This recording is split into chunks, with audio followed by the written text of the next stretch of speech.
是小林杏子。好，菜子。好，我就是想问，就是菜菜子说你对就是学日文的契机是什么？因为应该也不会无缘无故就是选日文系吧？其实我真的就是无缘无故选日文系。所以我这个问题是问的很不好吗？但我讲真的，就是一开始接触到日本这个，就是日本相关的东西的话，应该是国中吧。就是那个时候杰尼斯超红的。哦，你说你跟我一样是看日剧对不对？对。哦，那你日剧是看哪一部？我第一部就看那个《极道鲜师》啊，直接暴露年龄。可是我第一部真的比较老，我第一部是《恶作剧之吻》，因为我爱博原崇。我看过。晴子眼睛超大。对，而且他有一个很大的招风耳，你应该还记得。那时候我就守着礼拜六。我记得他的头发是半平山。那个是女二。你可以放个插图在这。没有是女二吗？其实女二是半平山，晴子不算平，没有，晴子是妹头，然后这样，然后有一个很大的招风。我完全忘记《恶作剧之吻》因为在我心中，《恶作剧之吻》经典是那个台版的。你说林依晨？对啊，我刚刚表情应该可以吗？林依晨跟小宗。真的吗？对啊，他们俩真的是太经典。我对他们俩无感了。好，我国中的时候是很哈日没错，但是到了高中之后，其实后期就还好，所以那时候选科系的时候，只是单纯想说学个跟。其实我一开始是想学韩文的，我跟你讲，那时候韩文还超级不流行，但是那时候的韩文系真的太少了，就只有政大再下来就是中南部，就太远。你直接暴露你的年龄。你说选科系吗？对，不是因为政大真的考不上嘛，然后对。在后面的就几乎没有韩文系，就是很烂的学校。我真的也不知道要选什么，我数理科又不好，我英文稍微好一点，也就语言科系好一点，所以后来就选了一个双语言好了，看以后比较好找工作这样子。还有你一脸无聊什么意思？因为你这气真的太无聊，太认真的事情，就杰尼斯就好了嘛。好，我知道你那时候就是有去日本，就是对啊，去算是有工作打工嘛，打工度假。对，那因为我相信你应该算，因为我是一个完全没有去日本就是留学跟工作。你没有去哦？完全没有，打工度假也没有，完全没有。日文系的梦想不是就是打工度假吗？那个年代，就天啊，我那时候很累，你看我肩膀。我跟你讲，那个年代真的是我跟你说，那时候打工度假才刚开始，我应该算是很前几批，就是2、3批去的哦。因为那时候1年只开放去2次。我真的是很佩服你们这些就是开疆拓土的人因为我对这件事情真的是完全是消极。前期真的超难上的那个申请，对啊，那很不好上。后面就是随便叫随便。你不要这样，所以现阶段是只要有报名就可以。没有，现在出不去啦。现在不是疫情吗？我们杰尼斯那段是聊太短了。为什么要了解？感觉大家比较有共鸣啊。我是主持人，还是你是主持人？OK，sorry。好啦，杰尼斯你喜欢谁？我知道你喜欢小栗旬啊。我是喜欢松本润。小栗旬是杰尼斯的吗？不是吧？好啦，小栗旬是演员啊。对啊，他不是杰尼斯。好，那我认真问。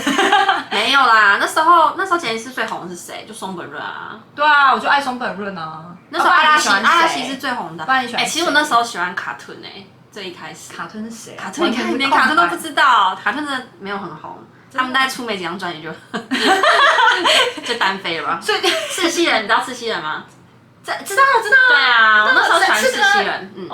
都瘦。我跟你讲，赤西仁真的脸小到很恐怖对啊，可是我觉得那时候对我来讲，因为那时候日本的每个杰尼斯都长得一模一样，我唯独就只有觉得赤西仁长得比较不一样。你讲这一句还得理，不是那个风格。你说杰尼斯封杀我，直接封杀影片。我们才第一部影片就再也接不到业配。没有，我跟你讲，反正这部影片日本人看不到。我们没有要上日文字幕。日本人工作过，那你那时候是做什么样的工作？你说在日本吗？对，你在做日本是什么工作？其实第一个接触日文工作是在台湾嘛，就我们一起上班对啊，就是贵宾室。后来去日本我是做饭店业啦。因为其实外文第一个能想到，要么就机场，要么就饭店，对，不然就观光旅行社，大概就这几个。所以那时候是在机场上班，其实我蛮喜欢在机场的。我讲真的，去国外会选那个饭店业，是因为觉得。刚好因为其实我那时候也是第一次在日本住嘛，从来没有去日本住过那么久。对。然后我那时候就想说选一个，因为我们那个饭店算是观光饭店，所以其实有时候是会有台湾人啊。就我不想找一个完全那么死的，都全部讲日文，真的会死掉。英文也 OK 吗？那时候 OK 啊，现在可能不是。我们那时候在机场也要讲英文啊，你没讲过吗？我还记得那时候有一位学姐，就是英文很烂，然后还用求救的眼神看我。谁啊？我这么人讲的。其实我不知道你在讲谁。没关系，我等一下跟你讲。好。还在上面写着耶，还在手上写他的名字，在背上写好了。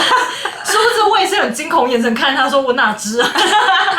当时对于日本人的怀的第一印象是什么？然后有落差很大嘛？在相处过后，他们这个民族其实我觉得算蛮亲切的吧，就是都很客气啊，对啊，然后很有礼貌啊，很配呢，对啊，但是相处久了之后啊，我才真的觉得他们其实就是，他们真的很会讲场面话。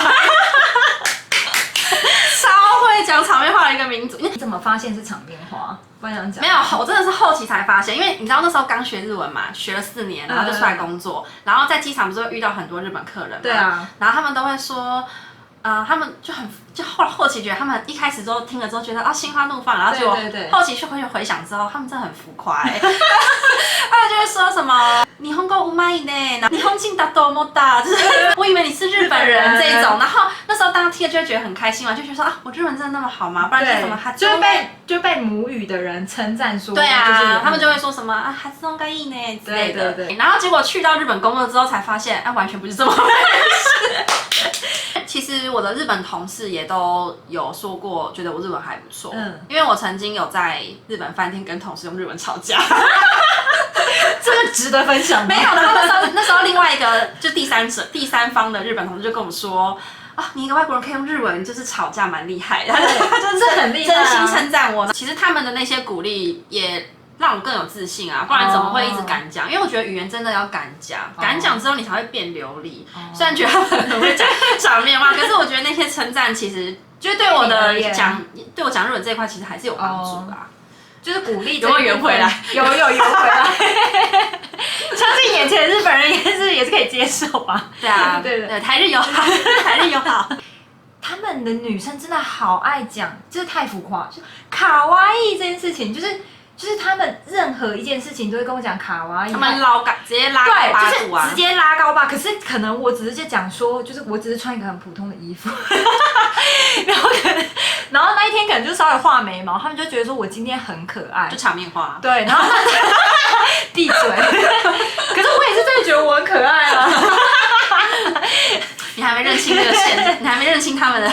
而且我觉得日文的音真的好像会比中文高几度，因为我日本同事就说我讲日文跟我讲中文的音度真的会不一样。所以是我们中文比较低吗？好像是所以他们会自然而然的往上。不然你讲讲看，可爱跟卡哇伊。你要有勾追哦。这个卡哇伊，那他勾追，然后就对啊，中文真的会比较低，不知道为什么。可是下属感觉好像仆人吧？你说狗吗？是一个很规律的民族就是排队这件事情真的有让我吓到，就是小心痴汉这个。所以你有在日本遇到？完全没有。那个，你说哪一个？铁。ありがとうございます。